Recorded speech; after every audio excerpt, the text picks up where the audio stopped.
전문가 채널 시청자 여러분 안녕하세요. 코로나 바이러스가 생기고 나서 정말 핫하게 성장한 분야 중에 하나가 비대면 업종이라고 하면 개인들에게는 바로 은퇴 계좌에 대한 관심도가 아닌가 합니다. 특히 이민을 와서 미국에서 살다 보면 많은 분들이 사업을 하고 있는 경우가 많아서 하루하루 정신없이 사업을 하시느라 실제 은퇴 후에 어떻게 할 것인가에 대한 자산 계획을 세우기가 쉽지 않습니다. 그렇다 보니 모르거나 혹은 간과하고 넘어가는 경우가 많은데요. 앞으로 어떤 경제적 변화가 있을지 모르는 시점에 은퇴 계좌에 대한 관심은 그 어느 때보다 활발히 이루어지고 있습니다. IRA라고 하는 은퇴 계좌는 세금상의 영향이 있어서 처음 가입을 할 때부터 관심을 가지고 가입을 해야 합니다. 그렇다 보니 기본적으로 해당 계좌는 규정상 은퇴 전에 인출을 하면 소득세는 물론 10%의 페널티를 부과하도록 설계가 되어 있습니다. 조기 인출을 한다고 하는 것은 59.5세를 기점으로 그 전에 인출을 하게 되면 페널티 성격의 세금을 부과한다는 것입니다.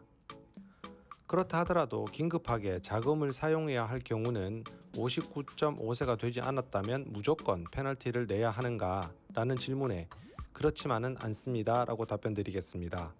그렇다고 자유롭게 인출을 모두 할 수 있는 것은 아니지만 사용 출처와 목적에 따라서 페널티가 부과되지 않는 경우도 있어 그 부분을 소개해 드리려고 합니다.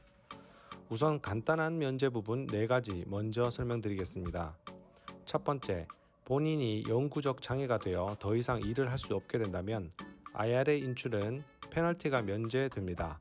다만 인출을 하면서 해당 사항을 본인 금융기관에 증빙을 하고 인출 목적을 분명히 소명해야 합니다.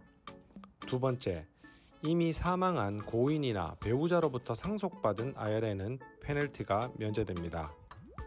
세 번째, 가족 중 누군가를 위한 첫 번째 집을 구매하거나 집 수리를 할 때 1만 불까지는 면제가 됩니다.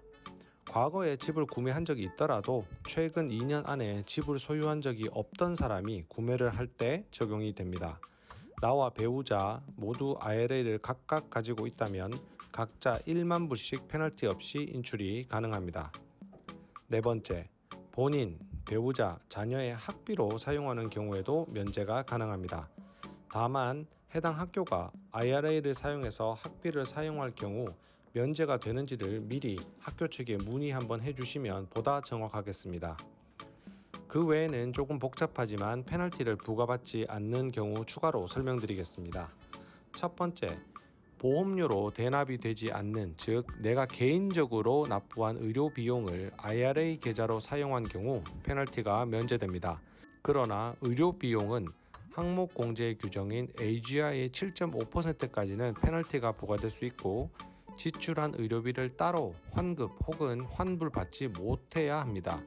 따라서 본인 소득 수준에 따라 페널티의 부과 여부가 결정될 수 있습니다. 두 번째, 현재 직업이 없어 실직 중에 해당 자금을 의료보험료 납부에 사용한 경우입니다. 대신 주 정부에서 지급하는 실업급여를 12주 이상 받고 있고 다시 복직 후에 60일 이전까지 지출한 의료보험료까지만 사용 가능합니다. 물론 사용 목적은 금융기관에 사전 통보가 되어야 합니다.